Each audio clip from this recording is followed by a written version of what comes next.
नमस्कार और स्वागत है आपका। आज हम संयुक्त अरब अमीरात यानी यूएई की एक खास पड़ताल करने जा रहे हैं। नमस्कार। हाँ, यूएई वाकई एक दिलचस्प विषय है। हमारे पास इस देश पर जानकारी का एक सार है। आप समझिए जैसे कोई वीडियो स्क्रिप्ट या उसका विवरण हो जो इसके इतिहास, संस्कृति और खास तौर पर इसके आधुनिक अवतार पर रोशनी डालता है। हम्म। तो हमारा मकसद है यूएई की उस अनोखी पहचान को समझना। कैसे परंपरा और भविष्य का ये जो मेल है इस देश को इतना दिलचस्प बनाता है। चलिए इसकी तह तक चलते हैं। बिल्कुल। देखते हैं क्या निकल कर आता है। तो शुरुआत करते हैं इसकी बनावट से। हम सब जानते हैं कि यूएई अरब प्रायद्वीप में है, लेकिन ये 7 अमीरातों का एक संघ है। ये संघ और अमीरात, ये ढांचा असल में कैसे काम करता है वहाँ? क्या ये सिर्फ प्रशासनिक इकाइयां हैं या इसका कोई आप कहें गहरा मतलब है? नहीं, ये बहुत अहम सवाल है। देखिए, अमीरात का मतलब है एक इलाका जिस पर एक अमीर यानी शासक का राज हो। तो यहाँ 7 ऐसे इलाके हैं और इन्होंने मिलकर 1971 में एक देश बनाया, एक संघ। अच्छा। हाँ, और ये सिर्फ नाम का संघ नहीं है। इसकी सफलता का एक बड़ा राज आप कह सकते हैं इसी संघीय ढांचे में छुपा है। इसने स्थिरता दी और विकास के लिए एक मंच तैयार किया। और इन 7 में से भी अबू धाबी और दुबई, हाँ, इनका नाम हम सबसे ज्यादा सुनते हैं। बिल्कुल। इनके बीच कोई खास संतुलन है क्या या कोई वजह है? बिल्कुल। और यहाँ दिलचस्प बात यह है कि कैसे इन दोनों ने अपनी अपनी भूमिकाएं निभाई हैं और निभा रहे हैं। अबू धाबी वो राजधानी है और तेल संपदा का केंद्र भी। तो शुरुआती आर्थिक ताकत वहां से आई। हाँ, तेल तो था ही। हाँ, और वहीं दुबई ले उसने खुद को व्यापार, पर्यटन और हाँ नई तकनीक के एक वैश्विक केंद्र के रूप में विकसित किया। तो ये जो शक्ति संतुलन है और विशेषज्ञता का बंटवारा, एक स्थिरता देता है, दूसरा दुनिया से जोड़ता है। ये इस मॉडल के कामयाबी का एक बड़ा कारण रहा है। शायद दूसरे एक क्षेत्रीय मॉडलों से ये इसे अलग बनाता है। तो दिलचस्प है कि कैसे दो अलग-अलग पहचानें मिलकर एक मजबूत राष्ट्रीय पहचान बनाती हैं।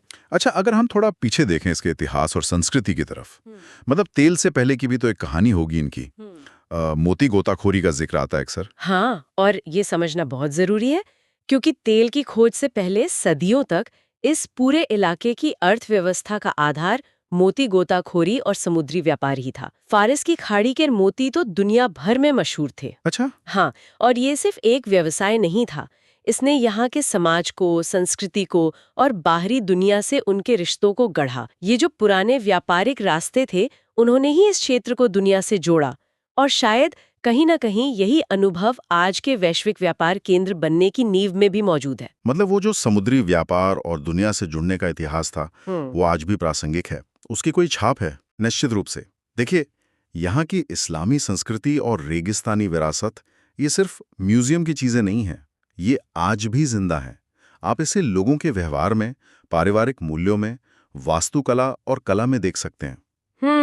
रेगिस्तान सिर्फ एक भौगोलिक सच्चाई नहीं है, वो वहाँ के लोगों की सहनशीलता, उनकी मेहमान नवाजी, उनकी पहचान का प्रतीक है। और शानदार मस्जिदें वो आस्था के साथ साथ उनकी सांस्कृतिक भव्यता और कलात्मकता को भी दर्शाती हैं। तो ये जड़ें बहुत गहरी हैं। तो ये वो बुनियाद हुई जिस पर आज का आधुनिक यूएई खड़ा है। और यहीं पर कहानी, जैसा आपने कहा, एक रोमांचक मोड़ लेती है। वो है यूएई का आधुनिक परिवर्तन।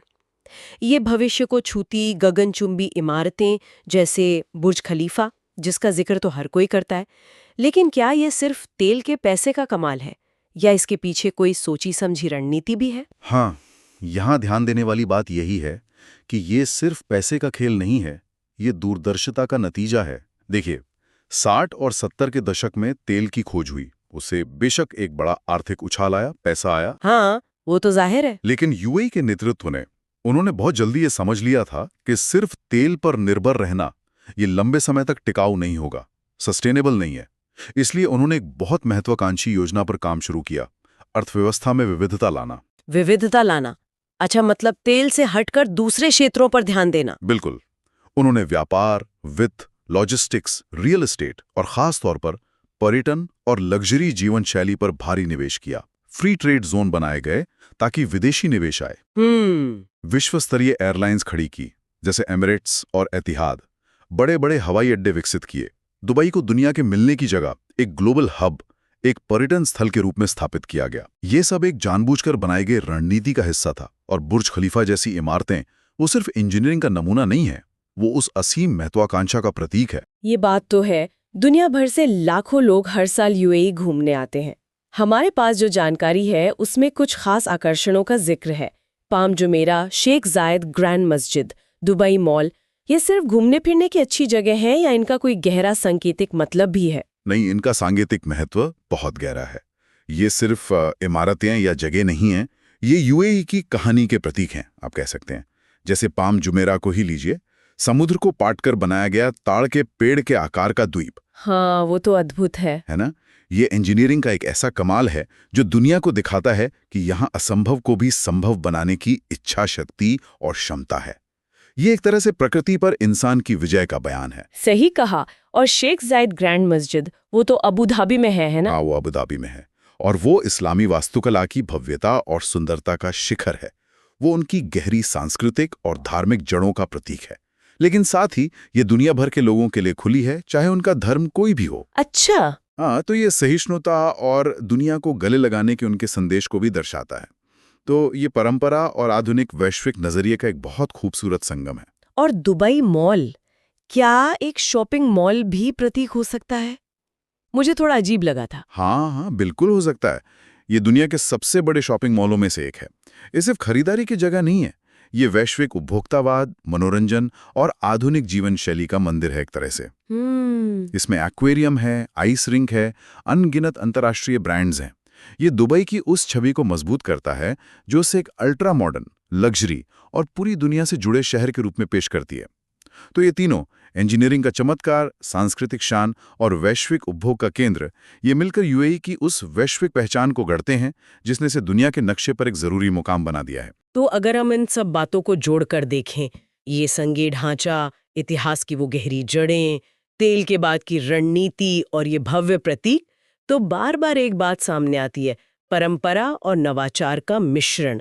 ये सुनने में तो अच्छा लगता है, पर असल जिंदगी में ये संतुलन कैसे काम करता है? क्या ये वाकई मुमकिन है या सिर्फ कहने की बात है? नहीं, ये यूएई की कहानी का सार है और ये सिर्फ कहने की बात नहीं। ये संतुलन आपको हर जगह दिखेगा। आप देखेंगे कि बिल्कुल अत्याधुनिक शॉपिंग मॉल में लोग अपनी पारंपरिक पोशाक कंदूरा और अबाया पहने घूम रहे हैं। हाँ, ये मैंने भी देखा है। पारिवारिक और सामुदायिक मूल्य आज भी बहुत मजबूत हैं, जबकि देश दुनिया भर के पेशेवरों, पर्यटकों और संस्कृतियों का खुले दिल से स्वागत कर रहा है। इसका मतलब ये हुआ कि वो अपनी पहचान खोए बिना आगे बढ़ रहे हैं। हाँ, और ये एक बहुत सोची समझी कोशिश है। सरकार एक तरफ पारंपरिक कलाओं जैसे ऊंट दौड़ है, बाज पालना है, इन चीजों को संरक्षण देती है, तो दूसरी तरफ आर्टिफिशियल इंटेलिजेंस, अंतरिक्ष मिशन जैसे उनका होप प्रोब मंगल पर गया और स्मार्ट सिटी जैसी भविष्य की तकनीकों में भारी निवेश कर रही है। अच्छा। हमारे पास जो जानकारी है उसमें एक लाइन थी, दृष्टि, महत्वाकांक्षा और अवसर की भूमि। ये सिर्फ एक नारा नहीं है, ये उनकी कार्यशैली का निचोड़ है, आप कह सकते हैं। ये वाकई कमाल है कि कैसे एक तरफ रेगिस्तानी विरासत है और दूसरी तरफ आप मंगल मिशन की तैयारी कर रहे हैं। लेकिन ये सवाल फिर भी मन में आता है कि अपनी सांस्कृतिक पहचान को बनाए रखते हुए इतनी तेजी से आधुनिकीकरण, ये संभव कैसे हुआ? कोई खास वजह? देखिए, इसका कोई एक आसान जवाब नहीं है, लेकिन कुछ बातें साफ हैं।